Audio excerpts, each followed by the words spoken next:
ডাকসু যারা আমাদের ক্যান্ডিডেট আছেন বা যারা নির্বাচিত হবেন তাদের কাছে শিক্ষার্থীদের সবসময় এই আশাই থাকবে যে তারা যাতে শিক্ষার্থী বান্ধব হয়, অর্থাৎ শিক্ষার্থীদের যে আশা আকাঙ্ক্ষাগুলো আছে সেগুলো পূরণের জন্য কাজ করেন।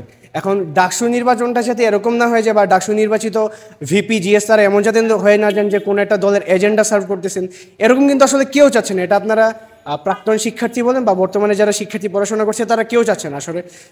কারণ আমরা দেখেছি ছাত্রলীগের আমাদের লেজুর ভিত্তিক রাজনীতি বা লেজুর ভিত্তিক যে সংগঠনগুলো ছিল তারা কিভাবে এখানে ত্রাসের রাজনীতি সৃষ্টি করেছিল ক্যাম্পাসে। আমরা প্রথম বর্ষের শিক্ষার্থী, আমরা নতুন এসেছি, আমরা লীগমুক্ত ক্যাম্পাস পেয়েছি, আমরা কোনো ধরনের র্যাগিংয়ের শিকার হইনি। আমাদের বড় ভাইরা খুব কি বলবো বন্ধুসুলভ আচরণ করেছেন। একজন মানে সিনিয়র জুনিয়রের যে বন্ডিংটা সেটা এখন অন্যরকমভাবে আমাদের সামনে আসছে। তো ডাকসু নির্বাচনের মধ্য দিয়ে এই জিনিসটা আমরা আরও সামনের দিকে নিয়ে যেতে পারি। ক্যাম্পাস পুরোপুরি লেজুর ভিত্তিক রাজনীতি মুক্ত যদি করা যায় সেটা অবশ্যই আমাদের আশা থাকবে।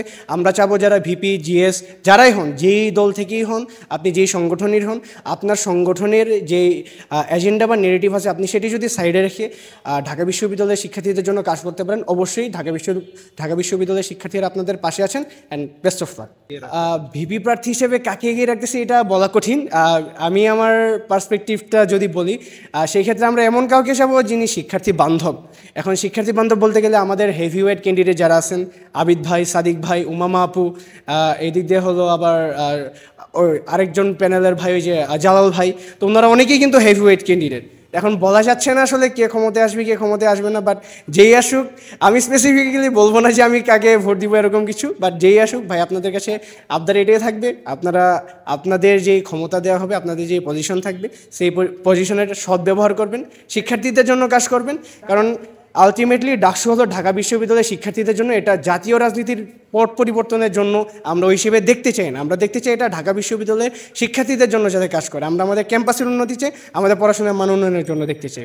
ডাকসু নির্বাচনের পর আসলে নিজের রাজনৈতিক দল গঠন করা উচিত কিনা, নির্বাচিত হওয়ার পর এটা নিয়ে আমি বলবো যে আপনি যখন শিক্ষার্থী প্রতিনিধি হিসেবে ডাকসুতে যাচ্ছেন তখন কিন্তু আপনার কাজ হবে শিক্ষার্থীদের সেবা দেওয়া। আমাদের যে কথাগুলো আছে আপনি সেগুলো তুলে ধরবেন। কিন্তু এখন যদি আপনি একটা রাজনৈতিক বা লেজুর ভিত্তিক দলের সংগঠনের হয়ে থাকেন তখন কিন্তু আপনি আপনার দলের যে এজেন্ডা সেটা কিন্তু আপনি বাস্তবায়ন করতে যাবেন, আর এটা কিন্তু শিক্ষার্থীদের মতামতের সাথে সাংঘর্ষিক। তো আপনার কিন্তু সেটা স্যাক্রিফাইস করে দিয়ে, কম বেশি হোক স্যাক্রিফাইস করে দিয়ে শিক্ষার্থীদের এজেন্ডা বাস্তবায়ন আপনার কাজ করতে হবে। তো অবশ্যই আমরা চাবো যে আপনি লেজুর ভিত্তিক কোনো দলে থাকলেও আপনার সেই পার্সপেক্টিভ বা আপনার সেই ইচ্ছা আকাঙ্ক্ষা সাইড করে রেখে এসেই আপনি আমাদের শিক্ষার্থীদের কণ্ঠ হয়ে দাঁড়াবেন, এই আশাটুকুই থাকবে।